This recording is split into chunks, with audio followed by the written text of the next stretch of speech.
제가 신학교 다닐 때 제일 많이 들었던 이름 가운데 하나가 바로 이 어거스틴이라는 이름이에요. 또 제가 여러분들에게 여러 번 이 얘기도 했었을 것이고 이 어거스틴의 얘기를 또 자주 하게 될 것입니다. 참 중요한 선언이죠. 과거의 내가 아니다. 과거의 내가 아니다. 물론 예수 안에서는 우리는 여전히 나여야 된다. Still me in Jesus. 이 고백을 놓치지 않고 살아야 되죠. 어디를 가든 무엇을 하든 누구를 만나든 Still me in Jesus. 예수님 안에서 나는 여전히 나여야 되는 이 고백을 놓치지 말아야 돼요. 그러나 죄악의 문제에 있어서는 예수 믿기 전과 예수 믿고 난 후에 이 변화에 있어서는 과거의 내가 아니다 라고 말하면서 나태나 유혹을 봉쇄할 수 있는 그런 사람이 미래를 바꿀 수 있는 거예요. 우린 그런 사람이어야 되는 거예요. 자꾸 애굽 타령하지 말고 구태로 돌아갈 생각하지 말고 새로워져야 되는 거예요. 새 수를 새 부대에 부으라고 하신 주님의 말씀을 기억해야 되는 거예요. 왜 그렇습니까? 그리스도 안에 있으면 새로운 피조물이라고 이미 선언되었기 때문에 그래요. 그리스도 안에 있으면 새로운 피조물이다. 그러니 새로운 피조물답게 새롭게 살아야 된다는 거예요. 오늘 본문에는 이 술람미 여인의 아름다움을 솔로몬이 노래합니다. 그것은 곧 교회나 그 교회 안에 바로 우리들의 아름다움을 인정해 주시는 것이기도 합니다. 우리를 향한 말씀으로 받아들이기에는 아직도 황송한 마음이 들지만 그래도 주님은 그렇게 우리를 봐주고 계시다는 거예요. 세상은 우리를 비웃기도 하고 외면하기도 하지만 그리스도께서는 우리를 그렇게 어여쁘고 어여쁘도다라고 말씀해 주고 계시다라고 하는 거예요. 술람미 여인의 과거 모습을 우리는 잘 모릅니다. 다만 앞서서 본 대로 그녀는 포도원에서 막노동에 가까운 일을 하며 거칠어진 모습이었던 게 분명합니다. 그러나 이제 신랑 솔로몬을 만나면서 달라졌다는 거죠. 말하자면 그녀 속에 감춰진 그 아름다움이 이 왕을 만나고 그 왕의 군중 예법대로 다듬어지게 되니까 비로소 아름답게 꽃을 피우게 되었다라고 하는 거예요. 여러분, 우리도 마찬가지입니다. 예수로 통해 아름다워진 거예요. 내가 천성적으로 잘나서가 아니라는 거죠. 예수님 때문에, 예수님 덕분에 우리가 아름다워진 거예요. 또한 아름다워질 것입니다. 아니, 계속해서 아름다워져야 됩니다. 예수 믿은 지 몇 년인데 아직도 심보로 삽니까? 심보가 뭐예요? 물론 마음 보자기지만 우리 일반적으로 심술보라고 알고 있잖아요. 예수 믿은 지 얼만데 아직도 심술보로 사면 되겠습니까? 신보로 살아야 된다고 그랬죠? 믿음의 보자기를 마음 가득 품은 이 건강한 신앙의 백성으로 살아야 된다는 거예요. 생각하는 것이나 말하는 것이나 행동함 속에 예수님이 뚝뚝 묻어나는 그런 모습으로 살아야 된다는 거예요. 이 술람미 여인이 솔로몬과 정혼관계의 근거에서 아름다움이 드러나는 것처럼 우리 역시도 예수님 믿고 예수 은혜 받고 예수의 충만한 은사가 임하면서 아름답게 달라져야 되는 거예요. 지금도 많이 부족한 저이지만 저는 제 자신을 볼 때마다 놀랍고 감사합니다. 어쩌면 여러분 들으시기에는 좀 어이없는 말씀일 수도 있겠지만 이미 여러분 많이 느끼셨겠지만 저는 아주 거칠고 강한 사람입니다. 지금은 아무것도 아니에요. 옛날엔 더했어요. 그랬겠잖아요. 젊은 나이에 얼마나 팔팔하게. 제가 젊었을 때, 어렸을 때는 말보다 주먹이 먼저 나가는 그런 사람이었어요. 그만큼 거칠고 강한 사람인데, 그래서 하나님이 저를 목사하라고 할 때, 신학교 가라고 할 때 제가 완강하게 거부했었어요. 하나님, 아무리 그래도 나는 아니잖아요. 제가 그렇게 거부했던 사람이에요. 그리고 신학교를 가서도 여전히 신학교 함께 다니던 친구들도 때때로 저의 변화에 놀라기도 합니다. 여러분, 하나님은 꾸준히 저를 순화시켜 가고 있다는 느낌을 늘 갖게 됩니다. 아름다운 목사를, 행복한 목사를 추구할 뿐 아니라 그것을 위해 노력하도록 만들어 가신다는 거예요. 아직도 멀었지만 오늘 본문의 말씀처럼 하나님은 저에게 끊임없이 너는 어여쁘다, 그렇게 말씀하시면서 격려해 주신다는 거예요.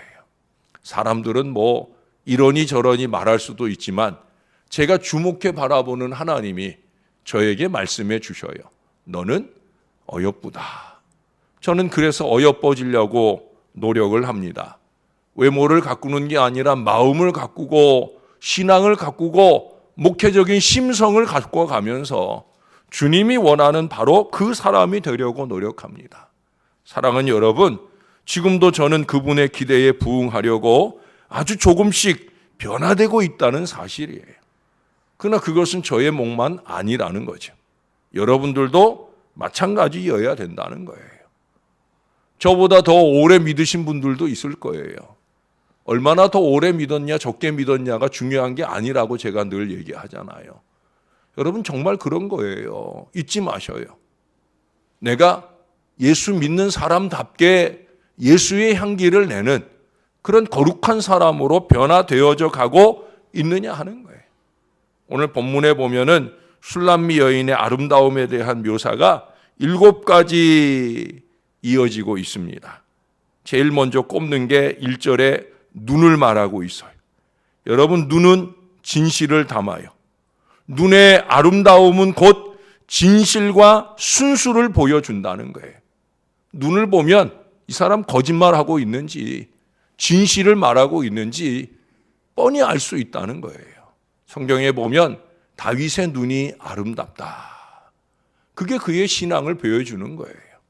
하나님 앞에 선 다윗, 그의 순수와 진실이 그의 눈에 나타나기 때문에 그는 아름다웠다라고 하는 거예요. 사랑하는 여러분, 이 눈이 살아 있어야 되는 거예요. 진실하게 꿈쩍꿈쩍하면서 거짓말할 생각하지 말고 하나님 보실 때 진실하게 순수하게 맑고 밝게 그렇게 우리의 눈, 우리의 심성을 주님 은혜 안에 준비하고 살아야 되는 거예요. 그 뒤로 머리털, 2절에서는 이, 3절에서는 입술과 뺨, 4절에서는 목, 그리고 5절에서는 유방까지 7가지는 하나하나 영적인 의미를 가지고 묘사되고 있어요. 이 시간에 일일이 다 말할 수는 없고요. 첫 번째 눈을 말했으니까 마지막에 유방을 말하겠습니다. 왜 하필 유방입니까? 그러실 분들이 있을 텐데 성경에 왜 유방 소리를 하냐 하시는 분들이 있을까 봐 그래서 더 유방을 말하려고 합니다. 또 유방이 가진 영적 의미가 아주 중요하기 때문에 유방의 경우를 보면 많은 신학자들은 공통적으로 말하는 게 뭐냐? 이 유방은 이사야 66장 11절에서 말씀하는 위로의 품이다. 가슴이라는 거죠. 위로의 품이다. 그 이상, 그 유방에서 나오는 젖을 먹고 아이들이 자라잖아요. 마찬가지예요. 우리를 살게 하고 자라게 하는 말씀, 구약과 신약, 이 2가지 말씀을 상징한다라고 보는 견해가 지배적입니다. 그래서 위로의 품위로되 영적인 양분이 공급되는 바로 이 교회를 의미하는 게 바로 이 유방이라는 표현이라는 거예요.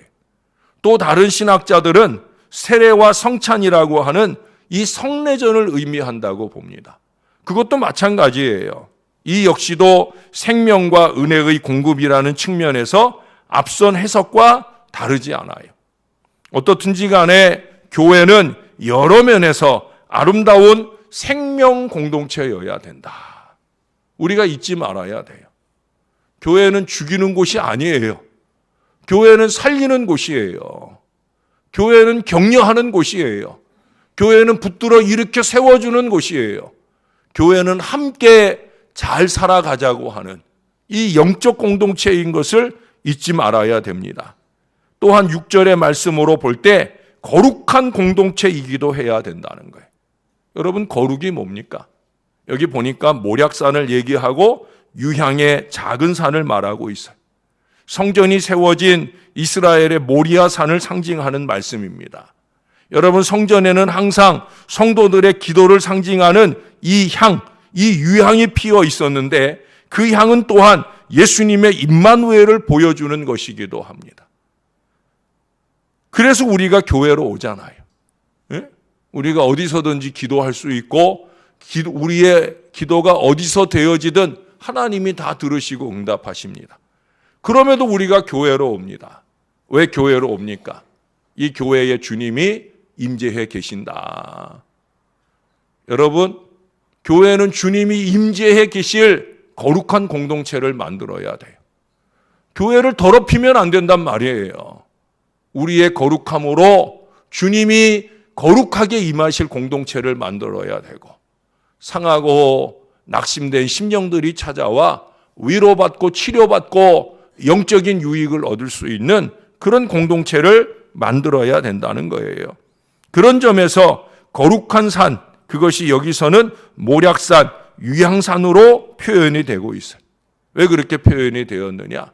여러분, 이 모략이라고 하는 것은 장례용품이에요. 유향이라는 것은 반대로 경축을 하는 데 쓰는 용품이에요. 두 개의 용도가 달라요.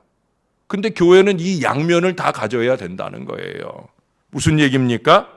교회는 때로 거룩한 술품, 다시 말해서 십자가를 기억하는 엄숙함이 필요한 거예요. 그 이상 저와 여러분이 십자가에 자기를 못 박아 죽이는 희생이 필요하다는 거예요. 교회 공동체의 일원으로서 나는 요만큼도 희생하기 싫다. 그건 교회의 일원이 되기 어려운 거예요. 여러분, 교회를 구성하는 이 교인들의 모습 속에 희생이 없다고 하면 모략산이 아닌 거예요. 여러분, 여기 오신 여러분들은 기억하셔요. 교회는 나의 희생을 통해 교회 되어진다. 잊지 말아야 돼요. 그리스도의 십자가 희생을 통해 교회가 세워진 것처럼 우리의 희생을 통해 교회를 만들어 가야 된다는 거예요. 그러나 그것만 강조되는 무거운 집은 아니에요. 거기에 더하여서 거룩한 기쁨, 다시 말해 부활을 경축하는 환희도 이 교회 가운데 충만해야 되는 거예요. 그래서 바울은 교회를 향해 항상 기뻐할 것을 누차 강조했잖아요. 교회는 기쁨의 공동체여야 합니다. 사랑하는 여러분, 이 땅의 교회는 그 안에 이처럼 슬픔과 기쁨이 있습니다. 이것을 인정해야 됩니다. 그러나 우리가 또 잊지 말아야 될 게 있어요. 그건 뭐예요? 영원한 천국에 가면 슬픔은 없어요. 모략은 없어요. 거기서는 유향의 기쁨과 감격만 있는 바로 그런 곳이 되어질 줄로 믿습니다. 이 땅에 사는 동안 많이 우셔요. 너희와 너희의 자녀들을 위해 울라고 하신 주님처럼, 주님의 말씀처럼 많이 우셔요. 좀 기도의 눈물을 좀 많이 쏟으시라는 거예요. 왜? 천국 가면 쏟고 싶어도 쏟을 수 없는 게 눈물이 될 겁니다. 천국에는 눈물이 없어요. 고통도 없어요. 상함도 없어요. 사망도 없어요. 여러분, 이 땅에 있는 동안 많이 좀 울읍시다. 곁에 있어 슬퍼하는 이들을 위해, 괴로워하는 이들을 위해, 우리와 우리의 자손들을 위해 좀 많이 눈물의 기도를 좀 쏟자는 거예요. 왜? 이 땅 끝나고 나면 이제 더 이상 울고 싶어도 웃을 수 없으니까 이 땅에 있는 동안 열심히 울고 매달려 보자는 거예요. 그러나 이 땅의 생애 끝날 때 그렇게 많이 울었던 인생들에게 주실 면류관을 받고 기쁨의 천국에 이르는 저와 여러분들이 되어야 할 것입니다. 교회는 날로 새로워져야 합니다. 새로워져야 아름다운 교회가 되는 거예요. 사랑하는 여러분, 애굽 타령하지 말고 새로운 미래를 향해 새로운 마음과 신앙을 가지고 슬픔과 기쁨의 공동체, 이 아름다운 교회를 주님 은혜 안에 세워가는 일에 저와 여러분들이 새로움으로 임하는 하나님의 귀한 자녀들이 다 되시기를 우리의 구주 되시는 예수님의 이름으로 간절히 축원합니다. 기도하겠습니다. 하나님 아버지, 예수 그리스도의 십자가 보혈의 인침을 통하여 우리를 새롭게 해주신 것 너무 감사합니다. 우리는 그리스도 밖에 있는 인생이 아니라 그리스도 안에 있는 인생이요, 그리스도 안에 있기에 새로운 피조물로서의 거룩한 신앙 인격을 가진 사람으로 살아야 됩니다. 좀 천박해지지 않도록, 좀 초라해지지 않도록 예수님 안에서 어깨 쫙 펴고 이제는 내가 옛날의 내가 아니다 라고 말할 수 있는 거룩한 신앙 인격을 채워가며 살아갈 수 있도록 도와주시옵소서. 우리 안에 성질의 머리, 성질의 꼬리 다 잘라내버리게 도와주시고 예수님 원하는 따뜻한 마음들이 넘쳐나게 도와주시고 우리가 손을 뻗어 위로받을 이들을 격려하고 용기를 북돋아 줄 수 있는 그런 사랑 나눔의, 축복 나눔의 거룩한 공동체를 이루게 도와주시옵소서. 주님이 십자가에 달려 죽으신 희생을 통해 우리의 구원을 이루었던 것, 이것을 기억하는 인생이라면 이제는 나의 희생을 통해 주님의 몸된 교회가 교회되어지도록 만들어가는 거룩한 하나님의 자녀들이 다 되게 도와주시옵소서. 자기는 절대 손해보려고 하지 않고 자기가 가진 기득권은 절대 놓지 않으려 하는 그 어리석은 마음은 절대 교회를 교회되게 할 수 없음을 잊지 말게 도와주시고 애굽으로 돌아갈 타령하지 말고 새로운 미래를 향해, 주님의 은혜의 미래를 향해 내가 먼저 새로워지기 위해 기꺼이 희생하고 헌신하는 이들이 넘쳐나는 우리 교회, 좋은 교회, 신월제일교회 되도록 은혜 베풀어 주시옵소서. 교회는 행복한 공동체여야 합니다. 서로에게 고통과 아픔을 주는 공동체가 아니라 기쁨과 환희와 용기를 주는 은혜의 공동체가 되어야 할 것입니다. 종과 함께 기도하는 주의 자녀들이 이 일을 도모하고 노력하게 도와주옵소서. 누군가의 얼굴에 웃음을 띄워줄 수 있는 그런 마음과 노력들이 온전하게 이루어지는 행복한 교회 이룰 수 있도록 주님 도와주시옵소서. 부족한 종이 늘 고백하는 것처럼 나는 행복한 목사다. 이 고백이 저에게만 아니라 사랑하는 우리 성도들의 마음과 입술에서 나는 행복한 교인이다. 나는 신월제일교회에서 새벽에만 예배할지라도 나는 행복한 교인이다. 이 고백이 우리의 삶과 신앙에 넘쳐나는 신앙 백성들 다 되도록 축복해 주시옵소서. 오늘도 행복한 미래를 위해 이제 준비한 모든 갈고 닦은 실력을 발휘해야 하는 우리 사랑하는 자녀들이 있습니다. 임용고사도 있고 자격시험도 있습니다. 어느 것 하나 놓칠 수 없습니다. 오늘부터 시작된 임용고사가 1차를 합격하고 2차, 3차 이어지며 완전한 합격의 영광을 누릴 때까지 주님, 우리 아이들을 꼭 붙들어 주시옵소서. 우리와 우리의 자녀들을 위해 기도하라 하신 주님의 음성대로 우리가 그렇게 눈물 뿌려 기도하오니 우리 아이들의 미래를 꽉 붙들어 주시고 은총과 축복의 미래가 되게 하여 주시옵소서. 형통한 미래가 되게 하여 주시옵소서. 무엇보다 주님 앞에 선 거룩한 주의 자녀들 꼭 될 수 있도록 우리 하나님, 우리 아이들을 꼭 잡아 주시옵소서. 하나님께는 영광이 되게 하시고 우리 가문에는 큰 기쁨이 넘치는 은혜가 이날 이후로 더욱더 넘쳐나게 우리 주님이 도와주시옵소서. 어제도 많은 여종들이 교회 김장한다고 애를 많이 썼습니다. 주간 중에 노예 행사도 하고 김장도 하고 여러 모양으로 힘들고 지치지만 이 모든 일들을 기쁨으로 감당한 주의 자녀들 꼭 기억해 주시고 칭찬해 주시고 축복해 주시옵소서. 언제나 이와 같은 희생에 귀한 손길이 있음을 감사합니다. 언제나 하나님만 영광 받으시옵소서. 감사를 드립니다. 예수님 이름으로 기도합니다. 아멘.